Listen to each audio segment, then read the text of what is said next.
We very much enjoyed hearing the stories of Chris's life, but this is the last 24 years at the tap end of 2011. I presume we'll continue it in 2012? I think we should. We've got loads of stories yet to go. We continuing? I think we should. Wow. And we haven't got to any involving me yet. I will have to vet those before, because there have been some times. Well, we'll see. Yeah. Anyway, it's Christmas Eve. You're listening to Radio 1. You might be driving home for Christmas. You might be wrapping presents up and putting them under the tree.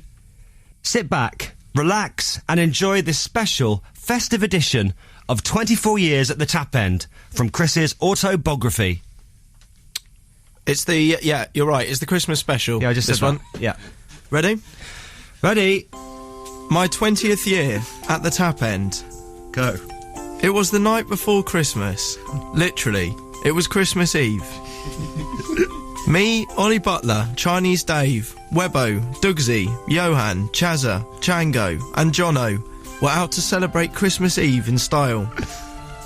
Like always with our group though, we had failed to plan ahead, which meant that the options of where to go were restricted.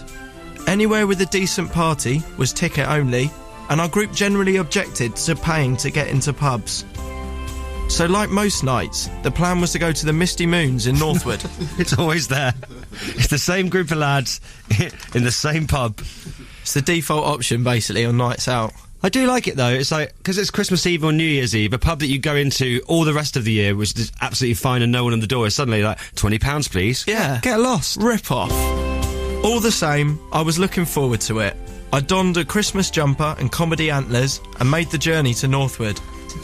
I was in a festive mood, and passing everyone on the bus, all in Christmas wear, as they headed off to Christmas parties, only made me more hyped for Christmas. I walked through the doors of Misty Moons and stood there. It was rubbish. There wasn't even a tree. There was literally nothing different to any other night. A couple of old guys propped up the bar, and my group of mates sat there in the middle of the room. They'd pushed 2 tables together, and were all just sitting there staring up at the TV. It couldn't have been more of a letdown. What was on TV? Oh, it's the same old guff that's on Christmas Eve. Was it one of those list shows? Oh, probably, yeah, it's probably one of those ones you're on. Even Jono just sat there reading the paper. We sat there, all in a row, just staring at the screens. We had invited a couple of girls that we knew along, and around 10 o'clock they turned up. It's always awkward when the girls turn up to meet our group, as everyone has got to kiss everyone. The girls turn up and walk around the table kissing each one of the boys. It's long. And the same when they leave. Also, one of the girls doesn't just do the normal cheek kissing thing. Whenever she arrives, I lean in for a cheek kiss, but she goes straight for the lips. Wow. Not by mistake. It happens all the time. And with all the lads. It's always awkward in front of girlfriends, but also, if there were girls in the pub and I was single, it rules you out as people assume she's your girlfriend. No one has ever told her. Tell her. It's just awkward though, because you know after she's done that for a few years now, don't think anyone... I just accept it. I just try and get it done with as quickly as possible. What's her name?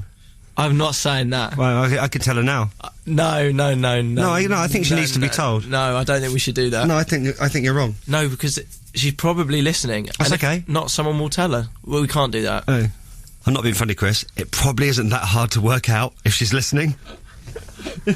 She knows what she does. Good point, yeah. You're telling a story about Christmas Eve 4 years ago with a girl that goes in for a mouth kiss in Misty Moons. It's narrowed it down a bit. Well, I hope she's not listening. Whatever her name is. What is her name again? Hannah. Excellent. Move on. We couldn't even keep hold of those girls that night, and I couldn't blame them for leaving. The night was heading to be a washout, so I decided to try and make things a bit more festive. I asked the man behind the bar to turn on the Christmas music. It was nearly midnight, and I thought the least we could do to seeing Christmas was sing along to a bit of Mariah Carey or something. I tried to motivate everyone, but no one was really happy.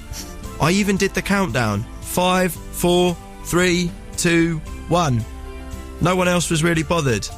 I shouted, "It's Christmas!" as the barman played heavy dance music. He couldn't find the right channel, and Jono turned the pages of his newspaper. When you say you shouted, "It's Christmas," I think you probably did it louder than that. Yeah, what I've done is I've written it in the book, but reading it like this, it's kind of awkward. I can't do it how I actually did it. Well, I think you can. Well, I can't, because then I had a few drinks and sort of was more up for it. Just give us a general idea. Well, it's a bit like your Blee Friday. You can't just do that on demand. Yeah, lean back. Really? Yeah. Okay, this is awkward. Do I do this now? I can't do it. I don't think I can do it. What's wrong? I don't know. I just can't. Have you lost it? You lost your mojo.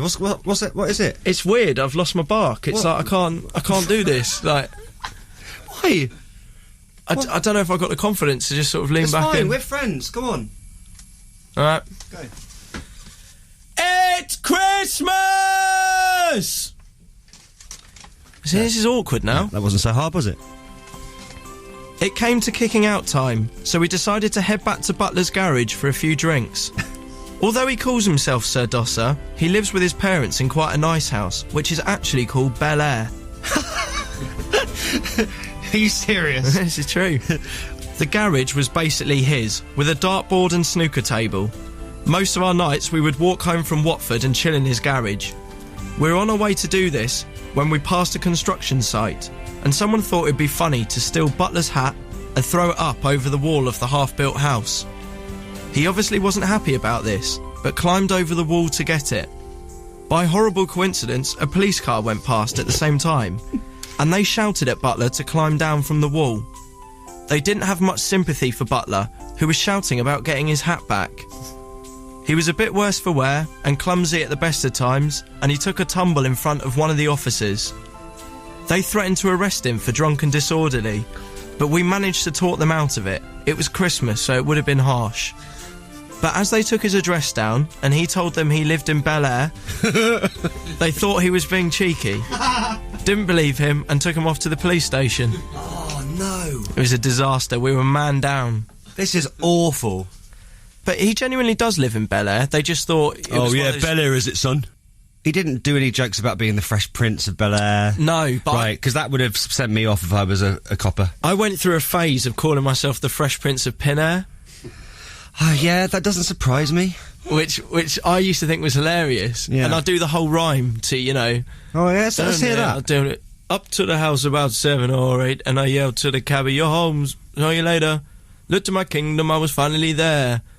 Something else, I'm the Prince of Pin-Air." Or something like that, wasn't it? We did a U-turn and began to walk home, but just when I thought the night was a total disaster, a bit of Christmas magic sprinkled in our direction. Regal Kebabs, open sign, shone bright in the distance. Putting my arm round Dougsy's shoulder, we walked to Regal's and enjoyed a Christmas Eve kebab, a tradition that to this day we enjoy every Christmas. There's nothing more festive than a bit of doner meat, is there? No. It hadn't been the best Christmas Eve, but as I sat there eating my lamb doner and chips, I looked around. It was Christmas, and I sat there with most of my best mates around me. And as Jono ate his burger and Chango passed me the chilli sauce, I thought to myself, this is what it's all about. Merry Christmas.